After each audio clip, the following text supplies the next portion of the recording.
الله الرحمن الرحيم الحمد لله الذي أنزل على عبده الكتاب ولم يجعل له عوجا وتبارك الذي جعل في السماء بروجا وجعل فيها سراجا وقمرا منيرا وأشهد أن لا إله إلا الله وحده لا شريك له له الملك وله الحمد وأكبره تكبيرا وأشهد أن سيدنا ومولانا محمدا عبده ورسوله الذي أرسل إلى الناس كافة بشيرا ونذيرا وصلى الله تعالى عليه وعلى آله وأصحابه وأزواجه وذرياته وبارك وسلم تسليما كثيرا كثيرا أما بعد یہ کیا حرکت کر رہے ہیں کام نہ کروائی تھی بھائی بالکل خاموش ہو جائیں اس وقت بالکل کچھ بھی نہ کریں بعد میں باتیں ہو گئی اس تقسیم کا عمل یہ بعد میں کریں جلسے کے بعد میں تقسیم کر نہ اتنے شعارے ہوں گے نہ اتنی کھجوریں جو سب کو ہیں اور ادب یاد رکھیے جب آپ کے پاس کسی مجمع کو کچھ دینے کے لیے نہ ہو تو کسی کو نہ دیں دیں تو پھر سب کو دیں ہے نا ہمارا خطبہ بھی بیچ میں رہ گیا ہے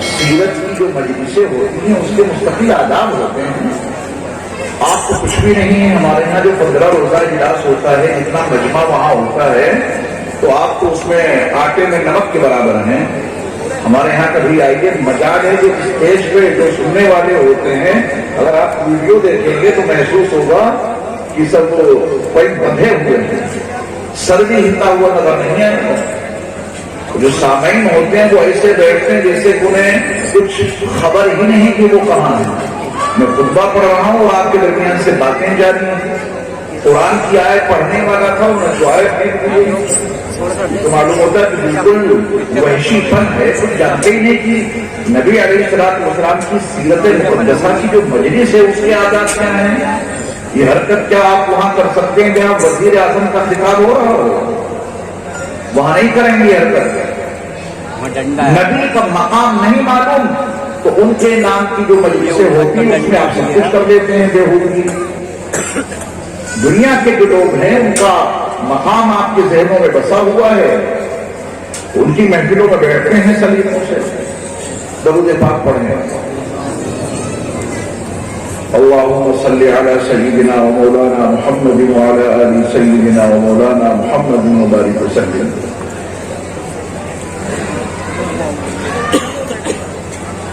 اور دیکھیے یہاں سے آنے جانے کا کوئی سلسلہ نہ ہو جس کو ادھر سے نکلنا ہو پیچھے سے جائے اور ادھر سے جانا ہے ادھر کیا سامنے کوئی نہیں گزرے گا جب تک آپ لوگ سننے کا ذہن نہیں بنائیں گے تب تک ہم سنا ہی نہیں پائیں گے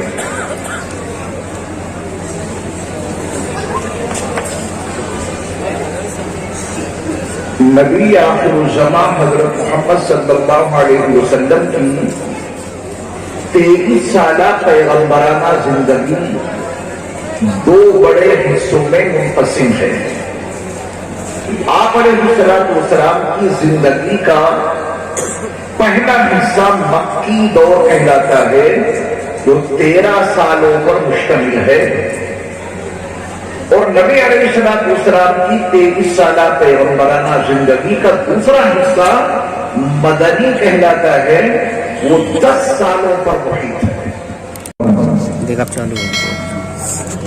نبی کریم صلی اللہ علیہ وسلم نے 13 سالہ مکی زندگی میں جن اہم مقاصد کو ان لوگوں کے دل اور دماغ میں راسخ فرمایا جنہوں نے لا الہ الا اللہ محمد رسول اللہ صلی اللہ علیہ وسلم پڑھا تھا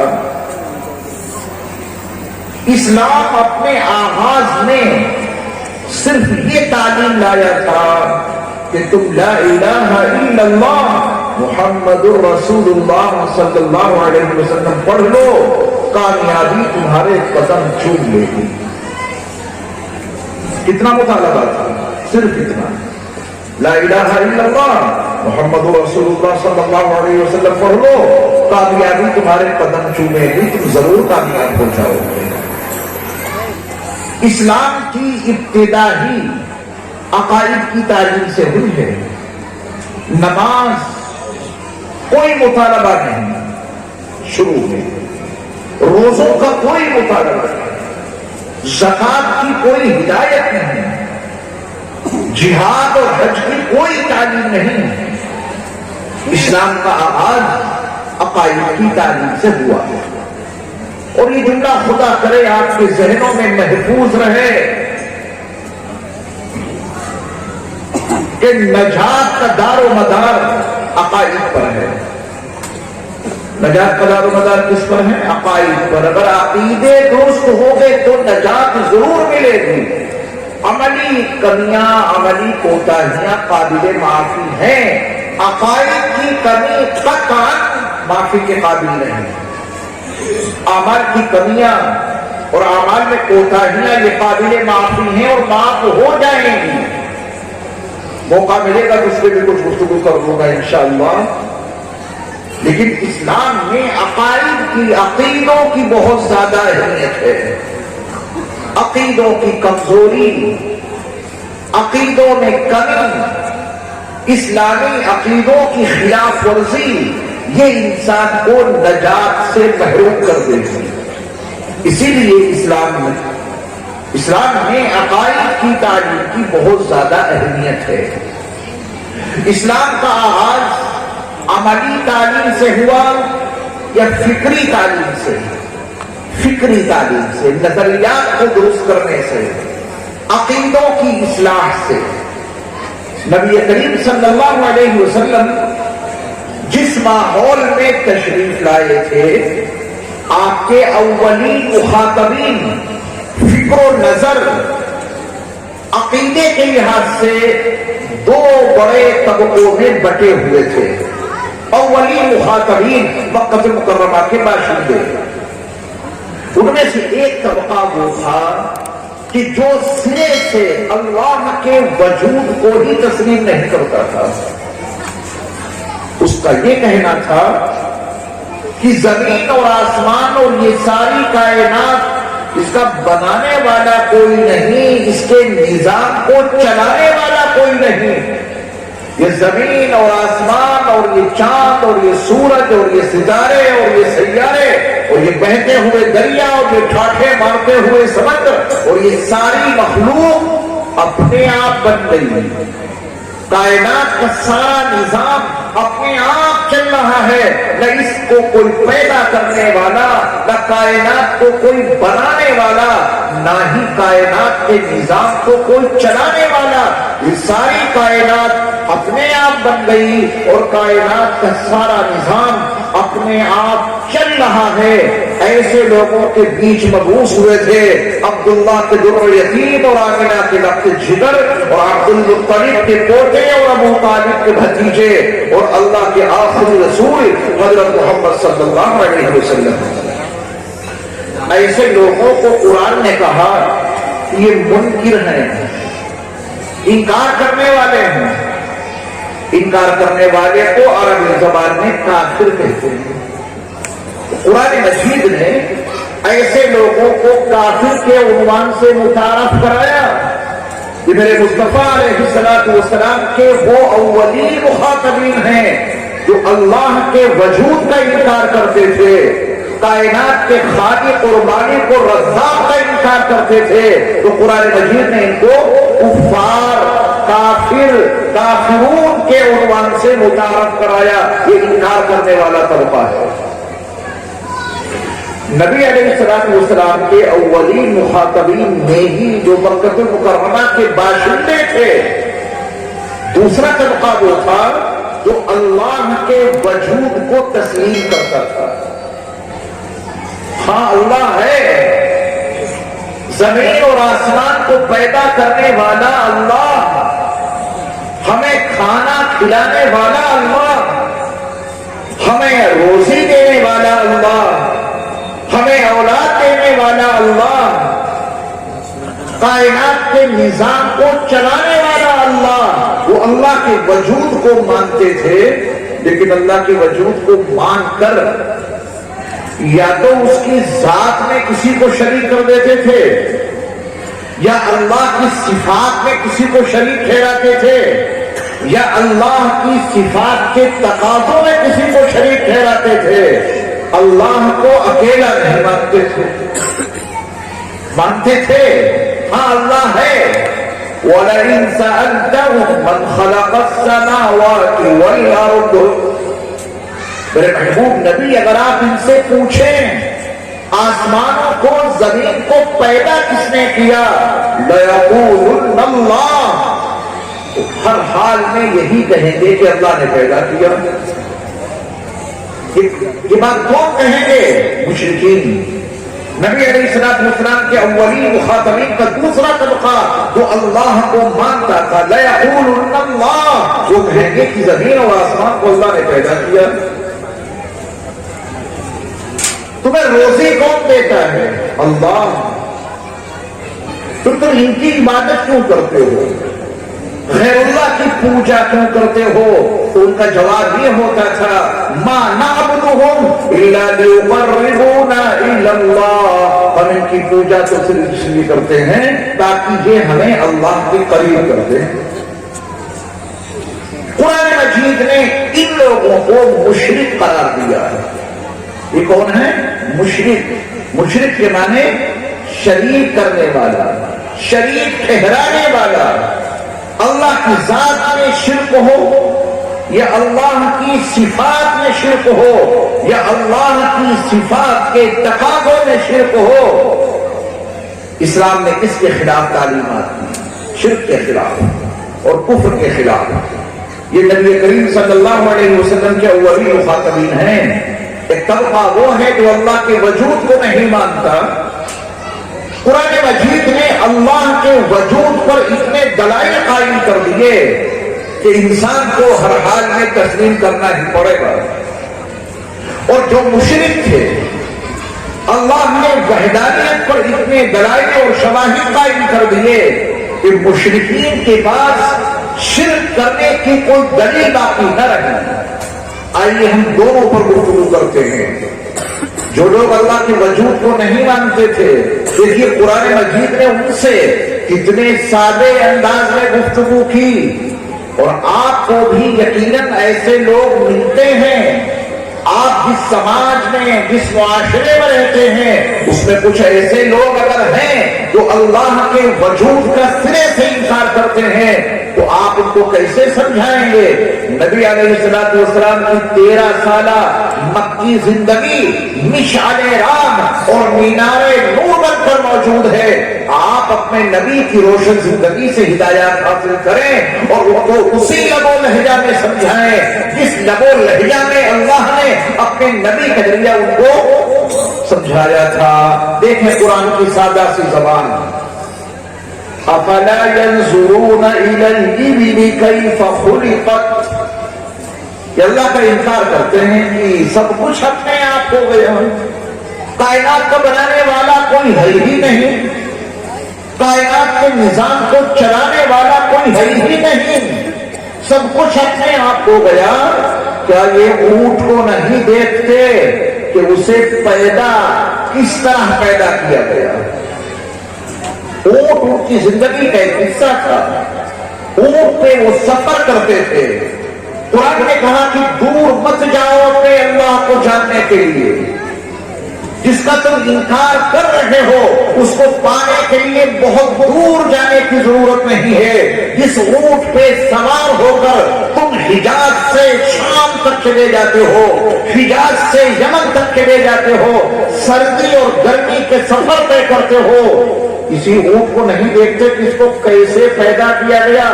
تم ریگستانی علاقے میں رہتے ہو، اس کے پیدا کرنے والے نے اس کی ٹانگیں اتنی اونچی کر دی کہ سلگتے ہوئے سنگ ریزے، سلگتے ہوئے ریت سے اس کا بھی پیٹ محفوظ رہے اور تم بھی اس گرمی سے محفوظ رہو۔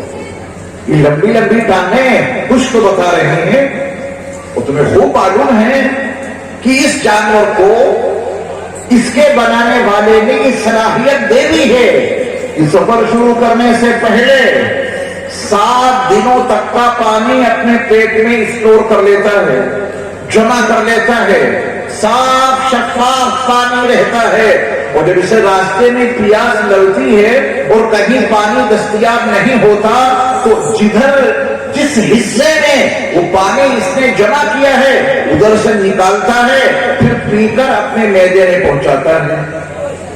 وہ پانی خراب نہیں ہوتا، وہ پانی سڑتا نہیں، گلتا نہیں، بدبودار نہیں ہوتا، کیونکہ وہ الگ ٹینک میں جمع ہے، ادھر سے نکال کے پیتا ہے، پھر جو پی لے گا وہ بدبودار ہو جائے گا، وہ سڑے گا بھی اور گلے گا بھی۔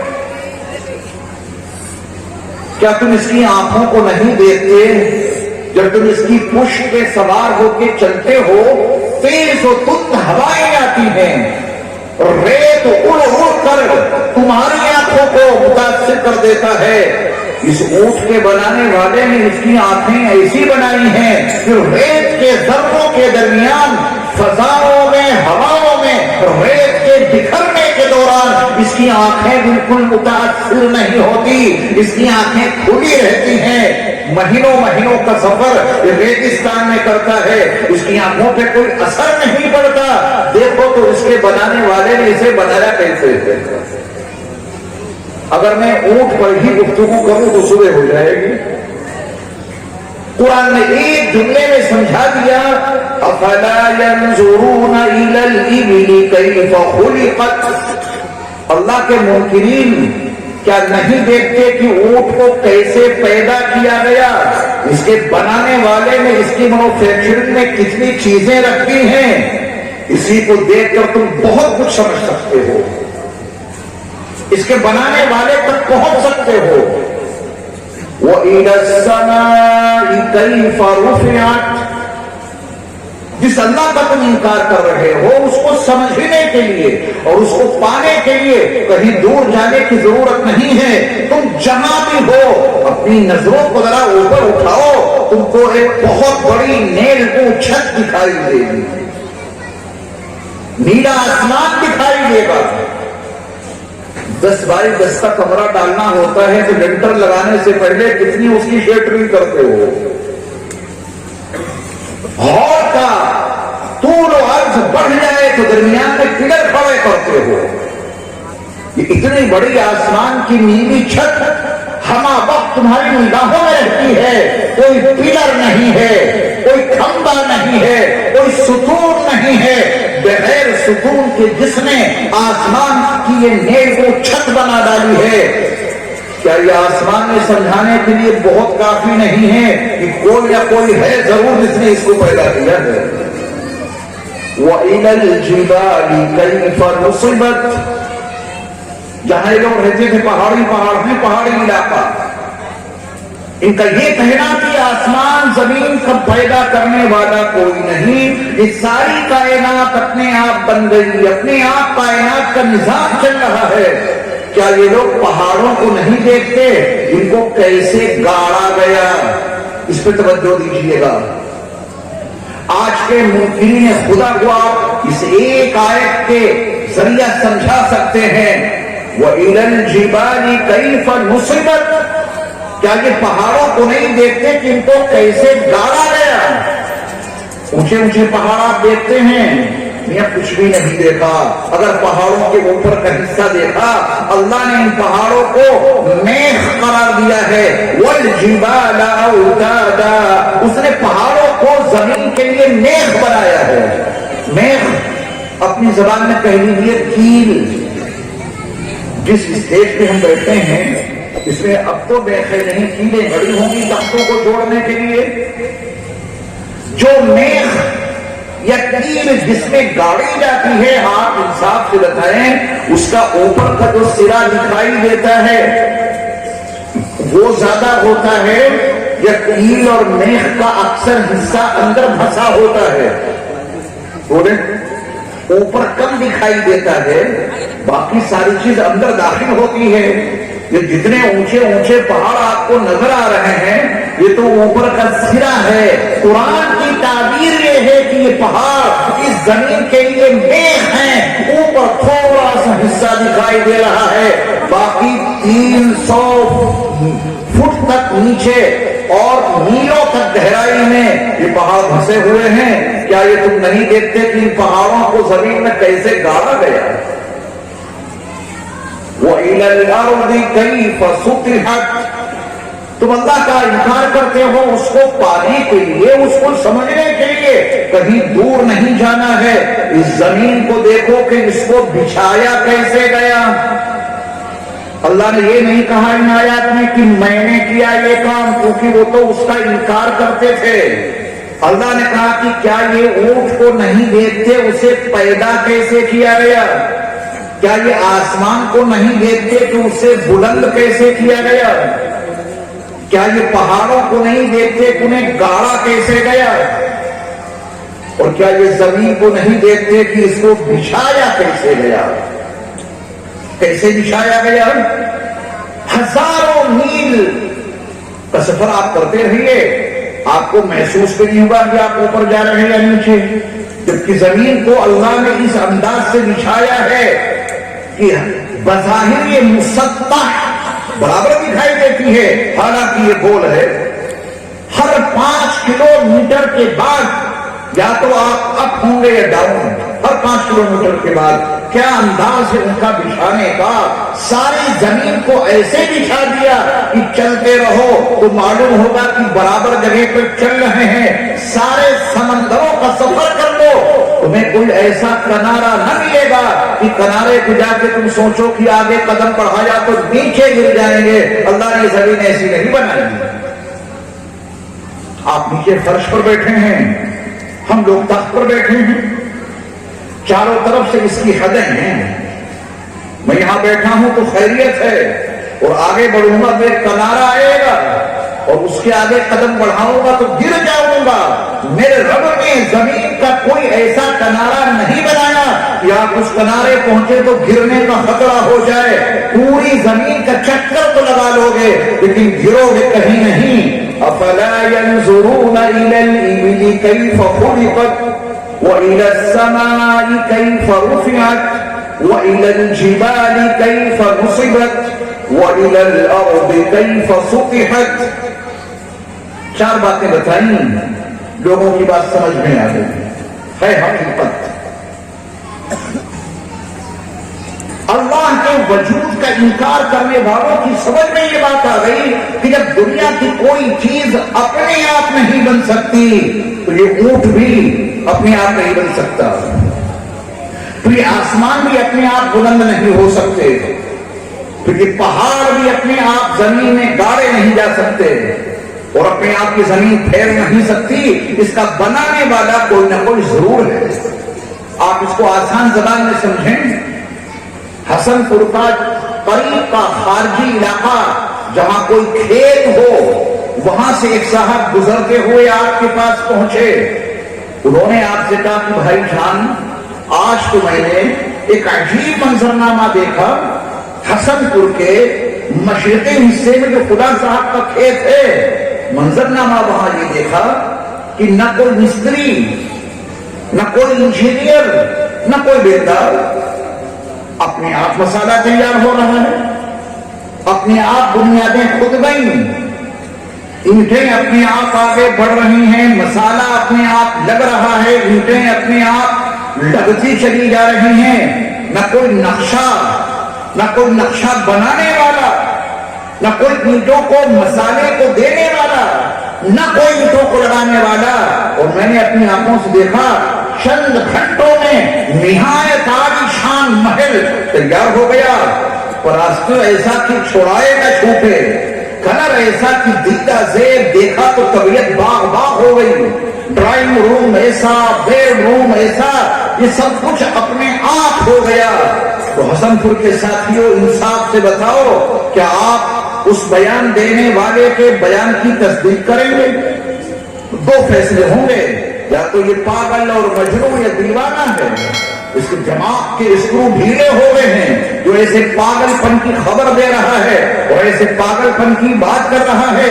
ایسا تو ممکن نہیں جو یہ بتا رہا رہا ہے، یا کوئی پاگل اور مجنون اور دیوانہ انسان ہے، یا یہ اپنے خواب کا تذکرہ کر رہا ہے۔ خواب میں دیکھا ہوگا ایسا، اور خواب میں دیکھنا ممکن ہے خارجی دنیا میں، بیداری کے عالم میں یہ ناممکنات میں سے ہے۔ دو ہی فیصلے ہوں گے نا آپ کے، یا کوئی پاگل اور مجنون اور دیوانہ ہے جو ایسی بات کر رہا ہے، یا یہ اپنے خواب کا تذکرہ کر رہا ہے۔ خارجی زندگی میں ایسا ہو ہی نہیں سکتا، یہی فیصلہ ہوگا نا۔ آپ یقین جانیے اس سے بڑا پاگل اور مجنون اور دیوانہ ہے وہ شخص جو یہ کہتا ہے کہ یہ زمین اپنے آپ بن گئی، جو یہ کہتا ہے کہ آسمان اپنے آپ تیار ہو گیا، جو یہ کہتا ہے کہ چاند اور سورج اور ستاروں اور سیاروں کا کوئی بنانے والا نہیں ہے، یہ کہتا ہے کہ کائنات کا نظام اپنے آپ چل رہا ہے، جبکہ اس کے ہاتھ میں گھڑی بندھی ہے، اسے معلوم ہے کہ کسی کمپنی نے بنائی ہے، اور ہر 15 دنوں میں 5 منٹ پیچھے ہو جاتی ہے، اور ہر 1 مہینے میں 10 منٹ آگے ہو جاتی ہے، پھر اس کو لے جا کے صحیح کرانا پڑتا ہے، اور کروڑوں سال سے چاند اور سورج کی گھڑیاں چل رہی ہیں، ایک لمحہ بھی کبھی سورج تاخیر سے نہیں نکلا، اور کسی دن میں سورج ایک لمحہ بھی تاخیر سے غروب نہیں ہوا۔ کروڑوں سال سے چاند اور سورج اپنے وقت پہ طلوع ہوتے ہیں، ٹھیک اپنے وقت پہ غروب ہو جاتے ہیں۔ مہینوں کا نظام، رات اور دن کا نظام، یہ گردش لیل و نہار اپنے آپ قائم ہے، ایسا تو نہیں ہو سکتا۔ ان فی خلق السماوات والارض واختلاف اللیل والنہار لآیات لأولی الالباب، یہ حقیقت ہے کہ آسمانوں اور زمین کے پیدا کرنے میں، رات اور دن کے آنے جانے میں عقل مندوں کے لیے نشانیاں موجود ہیں۔ رات اور دن کے آنے جانے کے نظام پہ غور کر لینا، خود سمجھ میں آ جائے گا کہ کچھ بھی اپنے آپ نہیں ہو سکتا۔ اس کائنات میں ایک نقطہ اپنے آپ نہیں رہ سکتا۔ ایک مائک کے اوپر والے حصے میں بھی آپ کو لال سی پلاسٹک دکھائی دے رہی ہے، اگر کوئی آدمی اس کے بارے میں یہ دعویٰ کر دے یہ پلاسٹک اپنے آپ یہاں پر لگ گئی، آپ کبھی نہیں مانیں گے۔ تو کائنات کے کسی حصے کے بارے میں کیسے کہا جا سکتا ہے یہ چیز اپنے آپ ہو گئی؟ ہر چیز کے پیچھے ایک علیم اور ایک قدیر اور ایک بصیر اور ایک سمیع اور ایک قادر اللہ کی قدرت کار فرما ہے۔ انما امرہ اذا اراد شیئا ان یقول له کن فیکون، اس کا معاملہ تو یہ ہے کہ جب وہ کسی چیز کا ارادہ کرتا ہے اس سے کہتا ہے کن، یعنی ہو جا، وہ چیز ہو جاتی ہے۔ جو لوگ اللہ کے وجود کے منکر ہیں ان کا یہ کہنا ہے کہ اچھا یہ بتاؤ، اللہ نے جب پہلی بار زمین اور آسمان کو پیدا کیا تو اس کا مٹیریل کہاں سے لائے گا؟ یہ سوال کرتے ہیں لوگ، مٹیریل کہاں سے آیا؟ میں بہت آسان زبان میں، کیونکہ مجھے وحدانیت بھی سمجھانی ہے، اللہ کا وجود بھی سمجھانا ہے، نبی علیہ الصلوۃ والسلام کی 13 سالہ مکی زندگی میں جو عقائد پر در مصطفیٰ نے محنت کی ہے وہ آج آپ کو سمجھانا ہے۔ تو اگر کوئی آدمی آپ سے یہ کہے کہ اللہ نے جب پہلی بار زمین اور آسمان اور چاند اور سورج کو بنایا تھا تو اس کا مٹیریل کہاں سے لائے؟ جواب سنیے بہت توجہ سے، اس کو زیادہ بحثوں میں نہیں الجھانا ہے، اس سے یہ کہنا کہ زمین اور آسمان پہ تو ہم بعد میں بحث کریں گے، یہ جو تمہارا 5 ساڑھے 5 فٹ کا وجود ہے، یہ وجود تمہارا کس مٹیریل سے بنا ہے، پہلے اس پہ گفتگو کر لی جائے، پہلے اس کو ہم سمجھ لیں۔ اگر یہ مسئلہ حل ہو جائے گا تو زمین اور آسمان کا بھی مسئلہ حل ہو جائے گا، چاند اور سورج کا بھی مسئلہ حل ہو جائے گا، ستاروں سیاروں کا بھی مسئلہ حل ہو جائے گا۔ تمہارا یہ وجود بنا کہاں ہے؟ یہ تمہاری دیکھنے والی آنکھیں، یہ تمہارے سنتے ہوئے کان، یہ سوچتا ہوا دماغ، یہ پہلوں میں دھڑکتا ہوا دل، یہ رگیں اور نسیں اور اس میں دوڑتا ہوا لال خون، اور یہ ناخن اور یہ داڑھی اور یہ پتھر کے دانت، یہ سب کچھ کہاں بنے ہیں یہ بتا؟ ماں کا چھوٹا سا رحم، چاروں طرف سے پیٹ، 3 تاریکیاں، 3 اندھیروں کے بیچ، مٹیریل کی سپلائی چاروں طرف سے بند، کہیں سے مٹیریل کی سپلائی نہیں ہو سکتی۔